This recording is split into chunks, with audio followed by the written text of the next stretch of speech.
The first thing Thomas Reeves noticed that morning was the blood crusting between his fingers, not yet cold enough to numb the sting. Mudman! Still planning to sleep inside a puddle, Thomas? A small crowd had gathered again. One boy threw a pebble that pinged off the half-built wall, and the laughter swelled. Let them laugh. The earth doesn't care about their opinion. You haven't eaten since yesterday, have you? This house was her dream, Thomas. Grandmother believed in what our hands could build. I know. That's why I won't stop. First, rain will wash it all away. You are wasting your inheritance on a pile of mud. Thomas turned back to the wall and pressed another handful of cob into the growing curve, his sister's words a quiet counterweight to the noise. The mockery would only end when the first storm came. And no one, not even Thomas, knew if the walls would stand. 2 days later, Frank Dunsmore walked onto the building site like a man inspecting a failed barn. Thomas Reeves, you are the joke of this valley. A house with no frame. It'll crack like a dry riverbed. I am not looking for a frame. Frank, earth and straw, bonded right, hold longer than nails. I'll build you a proper house, plank and post, before the first snow. Normal price, walk away now. No deal. When these walls outlast your fine framing, you'll remember this talk. By evening, the village whispered that Thomas was squandering his inheritance on a mud pie. In the quiet of their shared room, Sarah lit a candle and opened their grandmother's worn journal. Grandmother tested soil from 3 different bends of the creek. She knew exactly which clay would hold. She wrote that a breathing wall outlasts any seam. The frost can't crack what doesn't fight back. But Sarah closed the journal before reaching the end of the entry. Some wisdom, she felt, was meant to be proven before it was spoken. The rain arrived at dusk, a downpour that hammered the earth and turned wagon ruts into streams. Now we'll see what your mud is made of. All that talk about breathing walls. It'll breathe water tonight, Reeves. By morning, the worst had passed, but a cold drizzle still fell as the villagers gathered once more. Thomas stepped out and ran his palm slowly across the wet cob. The water beaded and rolled off like oil. Not a single crack. No dampness. It was barely a drizzle. A real storm will still turn this whole thing into a swamp. But an older woman, more honest than the rest, ignored Gerald's laughter and pressed her palm to the wall, and it felt like stone, not mud. Thomas, Grandmother left us a warning. She knew the worst test wasn't rain. She wrote, "One good rain proves nothing. The earth remembers winter." Then we prepare for winter, sister. The real test hasn't come yet, and the valley will see the truth. Through the shortening days, Thomas fitted the roof beams and hung heavy shutters, sealing the house tighter each week. The walls soak up the morning heat. Thomas, when I step inside, it already feels like a wool blanket. Across the valley, Frank Dunsmore raised another framed house, boasting to buyers that modern lumber would never bow to primitive mud. Plane and nail, boys. That's how real men build.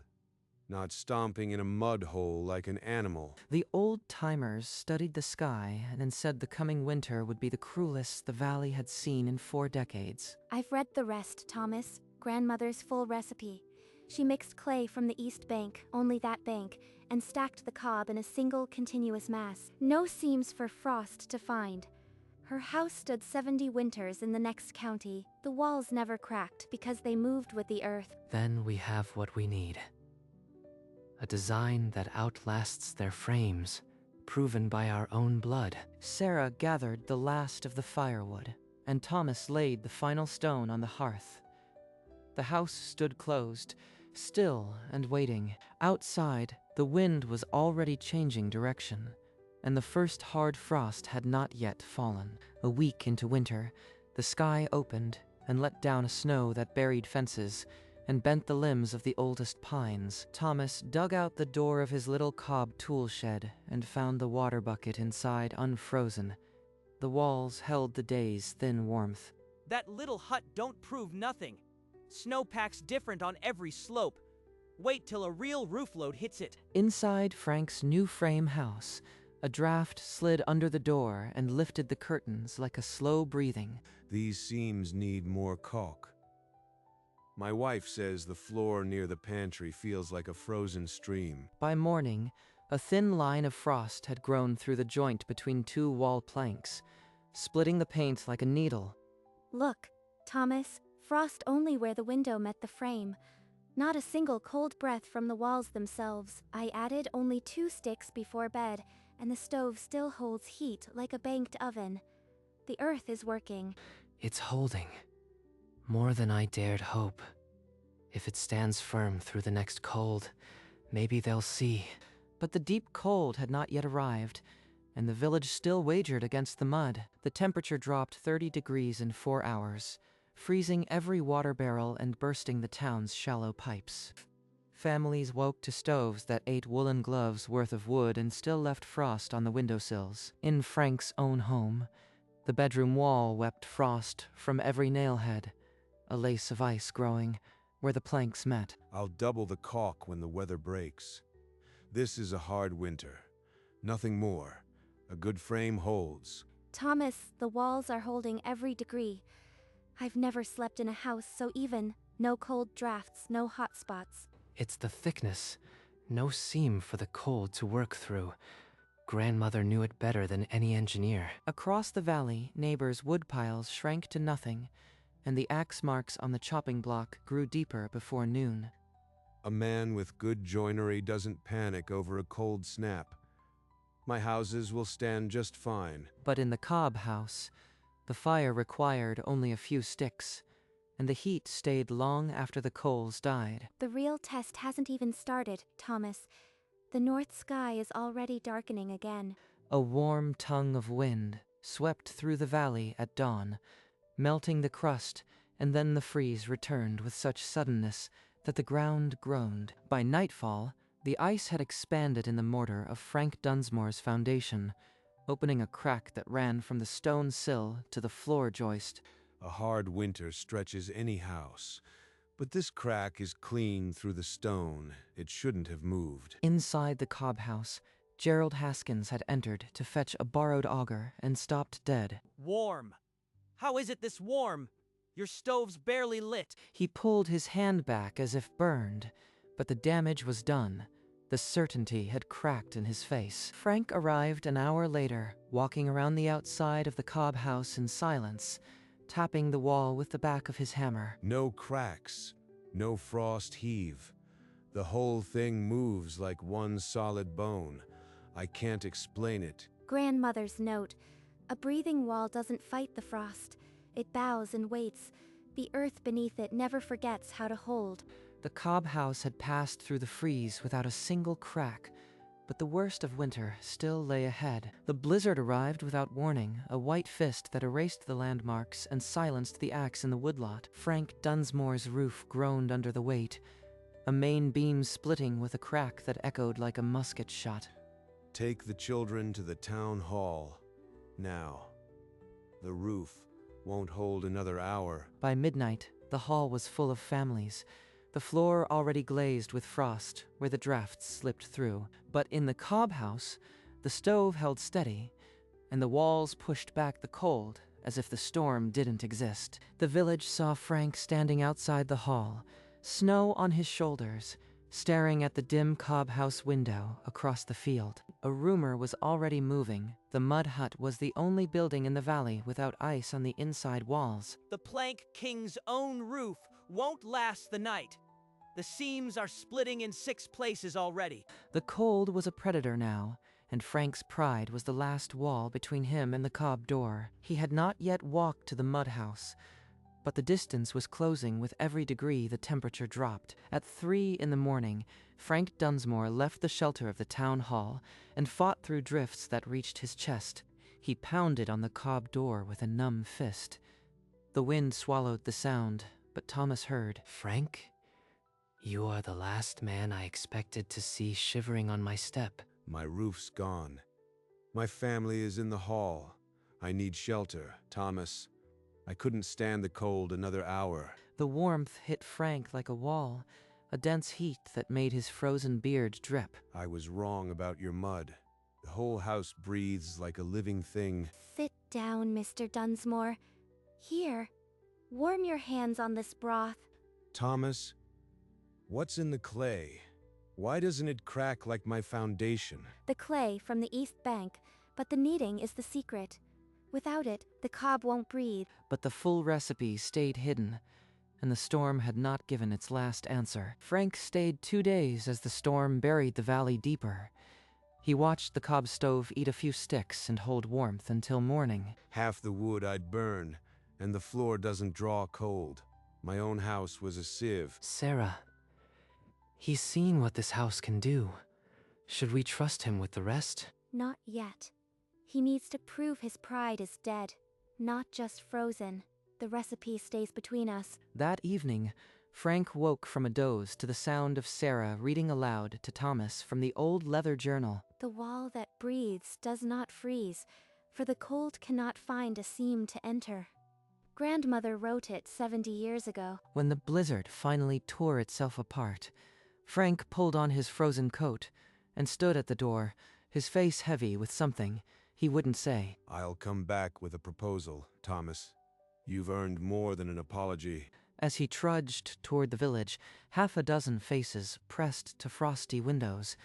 Gerald Haskins was the first to step outside. By noon, the whole valley knew Frank Dunsmore had spent 2 nights in the mud house, and the mud walls were still standing. By the next morning, the mockery had reversed itself. The same voices that called Thomas a mudman now whispered, "Plank king with frozen fingers." So the mud didn't melt. A single storm doesn't make a winter. Wait till the thaw turns it to soup. No one laughed. The crowd had shifted, their eyes now on Frank Dunsmore, who stepped into the open and cleared his throat. Thomas, I called your house a joke. I offered to tear it down. I was blind. You built something that works, and I want to learn it. I am asking to be your partner. Teach me the cob method, and I'll bring my crew to help build. You spent months tearing me down. Frank, why should I trust you with my grandmother's recipe now? Thomas, maybe this is what Grandmother wanted, but the thaw is the last test. Let's see how the walls hold through spring before we decide. The crowd murmured. Frank Dunsmore, the valley's master builder, had offered his hammer to the mudman and been told to wait. Fair. I'll prove my word is solid. When the snow melts, I'll be here. The thaw would come, and both men knew it would judge more than the walls.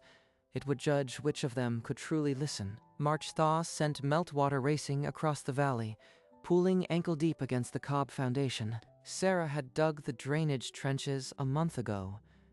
Now the meltwater hissed through the stone channel, never touching the wall. By sundown, that wall will slump like wet bread. I've seen mud huts melt in half the rain. The water slid past without soaking the base.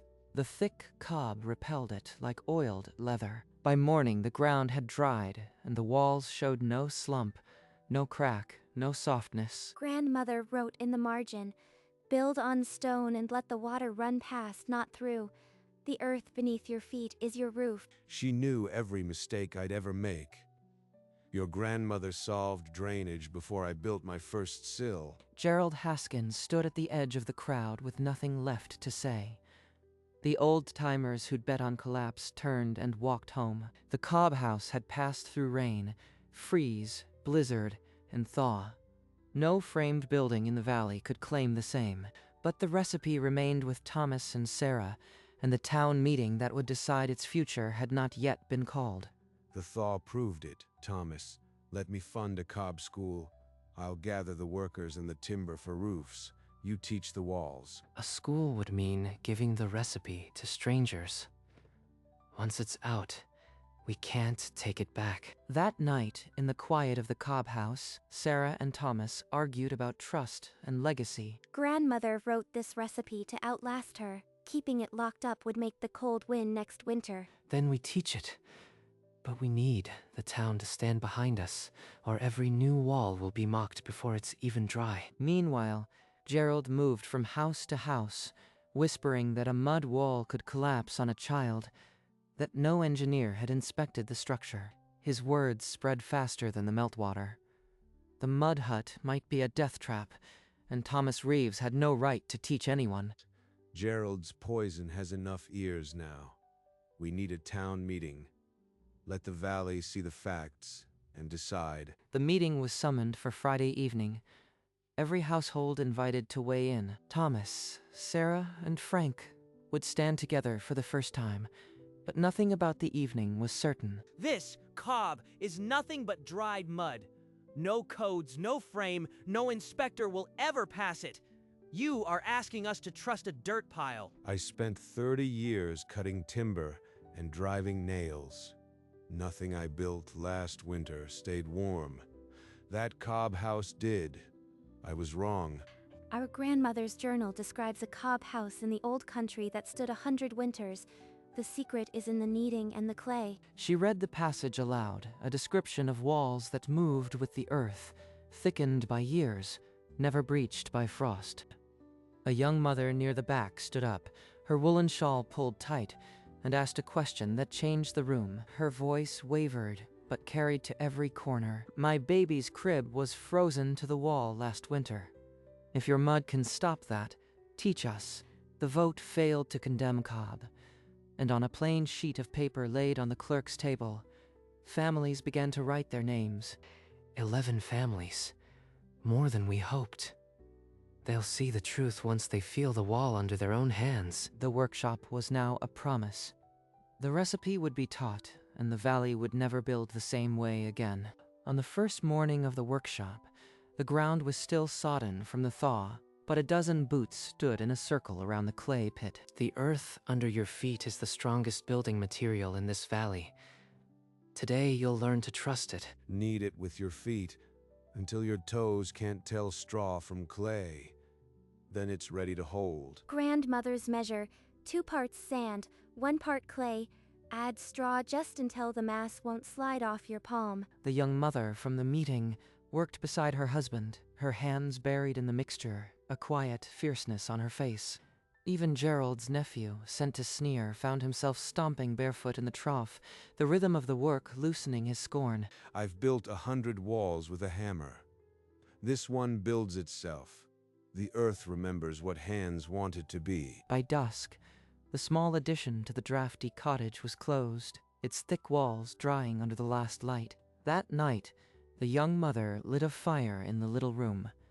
The warmth held until morning, and no draft slipped through a single seam. By breakfast, word had spread. 2 more families sent word they wanted to learn. The valley was beginning to trust the mud. Through every week of summer, the valley grew curves of earth. Whole cob houses rose beside old frames, their thick walls drying hard in the long sun. This kitchen stays cool even in the noon heat.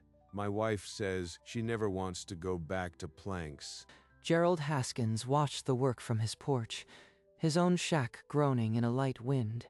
He had no visitors. Sarah, I came to learn. Don't make me beg. I've earned enough shame. Just show me the right way to mix it. Here, the trowel is lighter than a grudge. You'll do fine. Even Gerald can't resist the proof. The earth has a patient way of wearing down the loudest voices. The grandmother's recipe now lived on scraps of paper in a dozen kitchens, each annotated with notes about local clay and the feel of the knead. Thomas wrote a foreword this morning. He said the grandmother built for those who would come after, and now we are those people. By late summer, the valley had more cob walls than any single winter could test. But the season that would prove it all, another winter, colder than the last, was already sharpening its edge in the north. The early freeze came without warning, dropping temperatures so low that every family held its breath. My kitchen's become the town square. Everyone wants to sit by a wall that doesn't leak winter. Sarah, the whole valley, now sleeps warmer because she wrote that recipe. We didn't just build a house, we finished her work. While preparing the new edition, Sarah discovered a folded note hidden in the binding, unnoticed for years. To my grandchildren, when the walls have proven themselves, teach everyone you love. She knew we'd get here. Even before we mixed the first batch, she knew the walls would stand. I'll host the next teaching in this kitchen. Let people feel the difference under their own hands. The grandmother's words now belonged to the valley, and the recipe passed from hand to hand like a promise kept. Grandmother built her house to outlast her. Now she's built a warmth that can outlast all of us. The first true snow was only days away, but for the first time, the valley did not fear the white. The winter came colder than the last, temperatures that froze a man's breath, and snow that swallowed fence posts whole. Inside every Cobb home, the walls held steady, and the stoves burned half the wood of any frame house. My old clients in Cobb cottages tell me their fuel costs are lower than any December they recall. Not a single draft complaint. Thomas! I was a fool.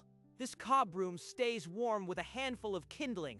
I spent years mocking what now keeps my feet unfrozen. You are not the first fool to learn from mud, Gerald, but you are warmer for it, and so is this valley. Grandmother's recipe is on the shelf at the general store now, printed for anyone who wants it. She belongs to the whole valley at last. The printed recipe sold for 10 cents a copy, and the clerk could not keep it in stock. Come, all of you. My kitchen's the warmest in town. Tonight we celebrate a winter that can't beat us. Thomas stood by the door, watching snow pile against the thick wall, and for the first time, he did not check for drafts. By midwinter, the valley no longer mocked mud. They called Thomas Reeves the man who taught them to build with the earth beneath their feet. On the first clear evening after the storm, the valley gathered in the snow outside the original Cobb house. Lanterns hung from the eaves. I built with planks my whole life, but these walls saved more than warmth. They saved the trust of a community. The grandmother gave us more than a recipe. She gave us a way to outlast winters that would drown other houses. The last words she wrote in this journal were not about clay or sand. They were about the hands that shape it. She wrote that the earth remembers every hand that shaped it. Teach this, and the house will never be alone. A stillness fell over the crowd, deeper than words. Men removed their caps, women bowed their heads. Later, Thomas walked the path between the Cobb cottages, the snowlight under a rising moon. Children chased each other around a curved wall, their laughter muffled by the drifts. She didn't build walls for herself. She built them for this, the sound of life around the earth. He stood there until the cold began to bite, then turned back toward the warmth, knowing the promise was kept. Spring loosened the ground, and the valley greened. The original Cobb house now bore a small brass plaque beside its thick door. It reads, "Built by Thomas and Sarah Reeves, 1887, with the wisdom of their grandmother." That same week, Thomas and Frank broke ground for a community Cobb hall on the village common. This hall will teach the next 100 builders. Let every wall in the valley be made of this earth. Gerald Haskins arrived with his grandson, a boy of 7, who stared at the mud pit with curious eyes. Teach him, Sarah. He's got stronger hands than I did. Let him learn the right way from the start. Here, little one, the earth doesn't care how old you are. Just feel it. I used to dread the first snow. Now I wait for it. It proves what we built. Next winter, we'll gather in the new hall. No one will shiver at a seam again. The valley prepared for another winter, but for the first time, the cold was welcome. 1 year later, on a snowy evening, Thomas sat alone in the original Cobb house. The fire had burned low. The wall still holds the day's warmth, like a hand that never lets go. Sarah is married now in her own Cobb cottage nearby. This house still feels like her lunch basket in the doorway. He remembered the day he first dug the foundation, the crowd laughing, a pebble bouncing off the fresh cob, and Sarah, still just a girl then, pushing a basket into his hands, her eyes fierce with belief. The mud was never just mud. It was a promise to grandmother, to the land, to every hand that touched it. He placed his palm flat against the warm surface and held it there, feeling the silent pulse of the earth. Outside, the snow began to fall again. But inside, the walls did what they were built to do. They laughed at mud. Now the mud laughs back, warm and quiet, year after year. He closed his eyes and let the house hold him, just as it had held them all through the deadliest winter. Snow fell without sound, blanketing the valley in a soft, clean silence after the long winter. The original cob house stood peaceful under its white mantle, the rounded walls unbroken by any season. From the cottage next door, a young girl darted out, her red scarf trailing like a ribbon in the cold. She ran to the thick earthen wall and laid her small palm against the cold surface. She laughed when the chill bit back, then pressed harder, feeling the warmth that lived inside. The oldest walls, built by hand from the earth beneath their feet, had endured the deadliest winter, not because they were harder than ice, but because they held something the cold could never break. The memory of a grandmother who knew that true shelter is passed down, not built. And so the valley, held in the arms of those walls, slept warm under the falling snow. The screen fades to black.